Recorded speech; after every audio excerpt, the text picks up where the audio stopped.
At the beginning, we set up to test different feeds coming from different geographical locations, urban centers, rural areas, and places in between. We started out with trying different feedstocks, trying to see how they respond with our own catalyst. And transform those into the components of sustainable aviation fuel. When we started, we had no idea if this was going to really work or not. Now, after doing the work for several months, we've gotten to a point where really it worked better than we ever expected. I am happy to report that the project was a success. We managed to accomplish that, and we did it on time and on budget.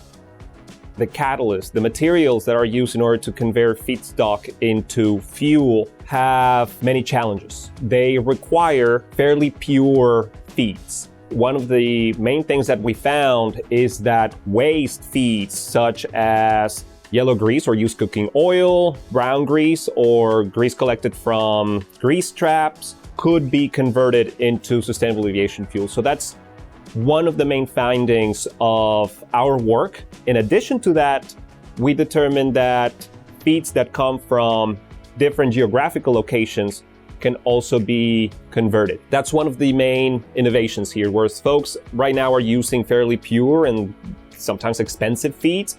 We can apply our technology to convert waste feeds into sustainable aviation fuel. We tested this catalyst to see if the catalyst is actually stable and recyclable. So what we did was we looked at the possibility of having this to be done in 6 days for 2 cycles. The result we obtained prior to regeneration and after regeneration seemed pretty similar. That tells us that our catalyst is actually stable, and also it confirms the recyclability of our catalyst. That saves us time, saves us money as well. This project was actually even more successful than we were hoping, I think, because one of the big goals was to produce aromatic compounds, these compounds that are not typically made by a lot of the processes that sustainable aviation fuel is produced through. Our results showed us that we got almost nothing but aromatics. That was a really big surprise to us. Aromatics are one of the hardest types of molecules in sustainable aviation fuel to produce. They're also one of the most important because those are actually what gives you the seal swelling quality that the fuel needs in order to not leak when you actually put it in an airplane. Sustainable aviation fuel, it's made up of several different classes of compounds: aromatics, linear alkanes, isoalkanes, all these different kinds of carbon-containing molecules with the carbons just arranged in different ways. So even if we aren't making those other classes of compounds, this was still a huge success because then we can take those aromatics and blend them with those other compounds, a blend stock, if you will, to actually blend with fuels produced by other processes in order to get something that is identical and indistinguishable from fossil-derived aviation fuel.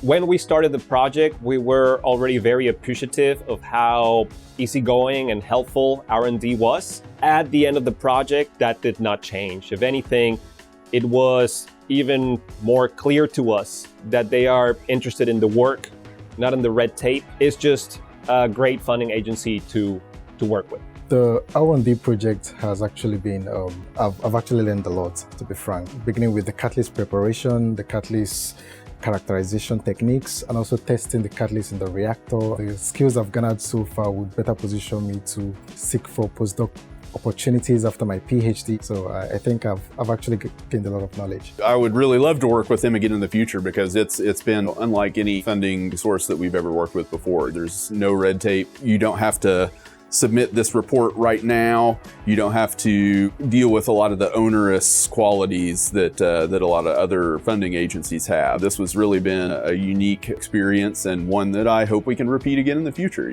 We've still got a huge amount of work to do here. Hopefully we can work with R&D again in the future to get more data like this, because this data is kind of the lifeblood of our work.